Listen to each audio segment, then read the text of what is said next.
Snowflakes clung to her coat as Emily stood at the door of the house that had shut her out, arms full not with anger, but with a red velvet sack that made every child inside gasp.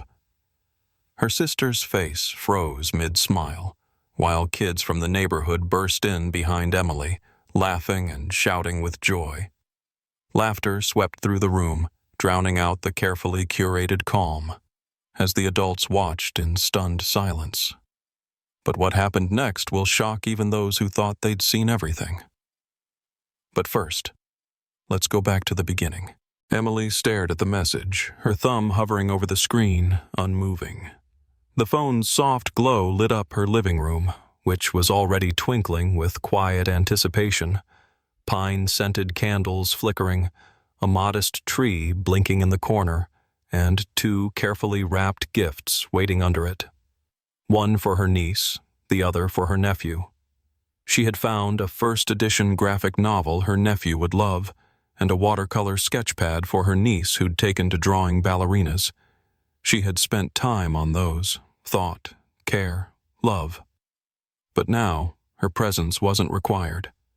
The words, "just immediate family," echoed in her mind like a slap disguised as a whisper. It wasn't the lack of invitation that hurt the most. It was the ease with which it had been delivered. A 7-word text. No warmth. No regret.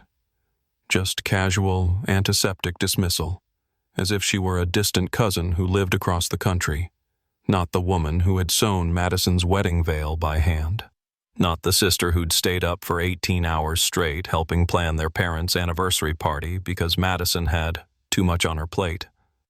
Emily had always known she was a footnote in their stories, the single sister, the one who traveled too much or worked too hard. During dinners, she would offer up anecdotes from her job or her recent trip, only to see eyes glaze or conversations pivot back to someone's toddler learning a new word. She never interrupted, never complained. She just smiled, nodded, and sipped her wine. But something about this text fractured that silence. She sat on the edge of her couch, legs tucked underneath her, the phone still in her hand. Her first instinct was to rationalize it. It's COVID anxiety. Maybe they're limiting numbers. Maybe space is tight this year. But she knew her family. Madison's home could fit 20 comfortably. And immediate family? That included her. Biologically, legally, historically. She was a Carter, same as the rest. Still, she didn't reply. Instead, a cold stillness settled inside her, a clarity sharper than any anger. Not explosive, not bitter. Just clean. Like ice spreading across a lake. The kind of clarity that doesn't ask for an explanation because it already knows the answer. They hadn't forgotten her. They had excluded her. On purpose. The next morning, the air was brittle with frost. Emily filled her thermos with black coffee, zipped her coat up to her chin, and left the ornaments on her windowsill untouched. No music, no ceremony, just motion. She didn't need to rehearse what came next. Her hands moved from habit, her decisions from something older and deeper. She drove in silence, her mind not blank but concentrated, like a stone sharpening beneath a wheel. The community center was a squat, time-worn building nestled between a defunct laundromat and a bait shop, the kind of place most people didn't notice unless they needed it. Emily had volunteered here sporadically over the years, stacking canned goods, organizing coats, once spending an afternoon helping a teenage boy apply to truck driving school. She knew the creak of the back door, the way the heat clanged to life only after a firm kick to the boiler. It wasn't glamorous, but it was real. A place where small kindnesses weren't performative, where thank you actually meant something. When she walked in, Denise at the front desk looked up from her paperwork and blinked. "Emily? Didn't expect to see you till next week." Emily offered a half smile, tugged off her gloves. "Change of plans." She didn't elaborate. She didn't need to. Denise didn't ask questions, only gestured toward the storage room where the toy drive donations were kept. The shelves were half empty, a few games, some used books, a plastic truck missing a wheel. The donations had slowed this year. People were stretched thin, and the center's usual sponsors had quietly pulled back. That's when Emily opened her bag. Inside, a thick manila envelope, unmarked, except for the initials EC printed on the corner in her tight, efficient handwriting. She handed it to Denise without fanfare. "It's for the toy drive," she said, "but there's a condition." Denise raised an eyebrow but said nothing. "I want to be Secret Santa, not a name. Just let me deliver the gifts. In person." For a beat, Denise was silent. Then she nodded slowly, understanding flickering in her eyes. "We could use a miracle this year." Emily exhaled. Not relief, not joy. Something steadier.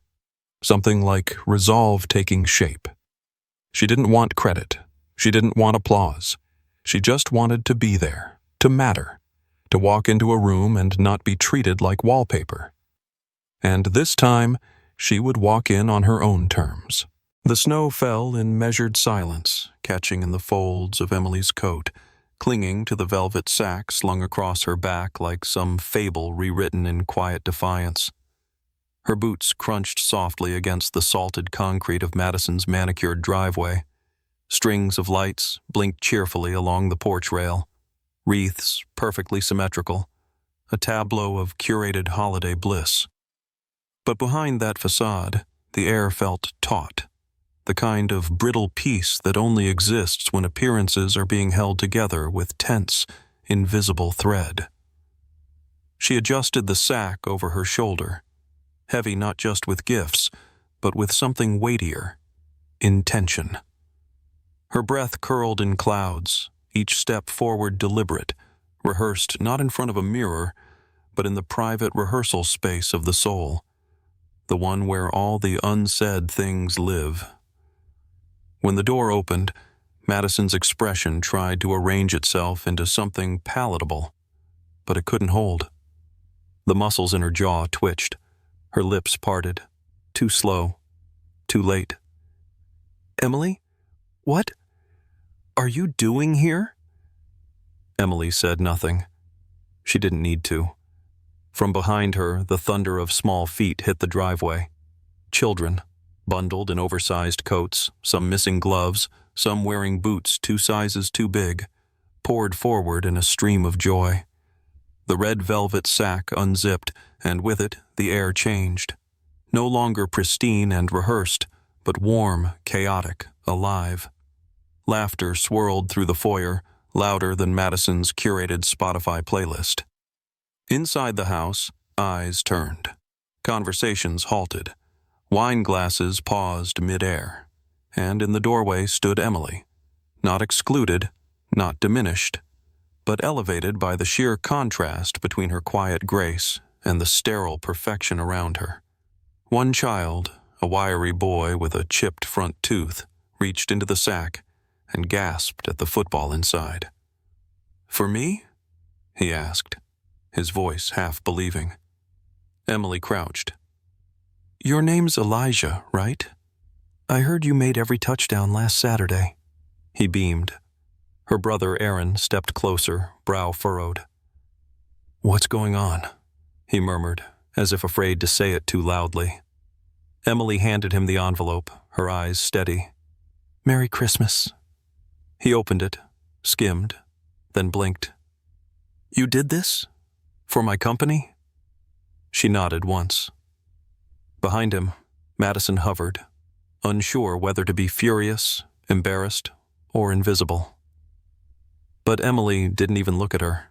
She was already kneeling again, handing out toys, each one precisely chosen. She didn't need to take over the room, she simply became the moment. The evening wound down in layers. First, the music softened. Then the murmured conversations shifted from polite catch-ups to wide-eyed recountings. One by one, neighbors drifted toward the driveway, drawn not by spectacle, but by a strange warmth they couldn't quite place. Madison's living room, usually a showroom of expensive decor and matching smiles, now pulsed with something messier, more human. Children sprawled across the floor, their toys unwrapped and already worn at the edges with excitement. Crumbs of gingerbread littered the rug. A plastic tea set clinked against the hardwood. Somewhere, a little girl twirled in her new winter boots, oblivious to the price tags or who had given them. Emily remained in the background. No Santa hat, no booming ho ho ho. Just her quiet hands helping a child open a stubborn box. Her soft voice remembering names, small preferences, tiny dreams mentioned in passing weeks ago at the center. She wasn't there to be seen. And yet, it was impossible to look anywhere else. A cameraman from Channel 7 arrived with his partner, awkwardly stepping over wrapping paper as they tried to piece together what had just happened. They interviewed Denise from the community center, who explained that an anonymous donor had pulled the entire event together at the 11th hour. When asked to name her benefactor, she simply smiled and nodded toward the woman in the gray coat, handing out cookies shaped like stars. Emily declined the spotlight with a shake of her head, her eyes betraying a glint of fatigue, earned not from exhaustion but from release. She had delivered something larger than generosity. She had redrawn the borders of what this evening was supposed to mean. As the final children were gathered by parents, cheeks flushed and arms full, Emily stepped toward the door. Madison was already there, her hands folded, her expression unreadable. Her carefully applied makeup had begun to fade. The illusion cracked, but there was no collapse. Just a woman facing the uncomfortable echo of her own choices. Emily leaned in close, her voice barely above a breath. "You disinvited me, but I showed up anyway. As family." No bitterness, no triumphal tone. Just truth. Spoken like a stone dropped in still water. Then she turned, coat fluttering as she stepped into the falling snow, leaving behind no mess, no drama. Only a presence so quietly powerful it would take days to realize it had changed everything.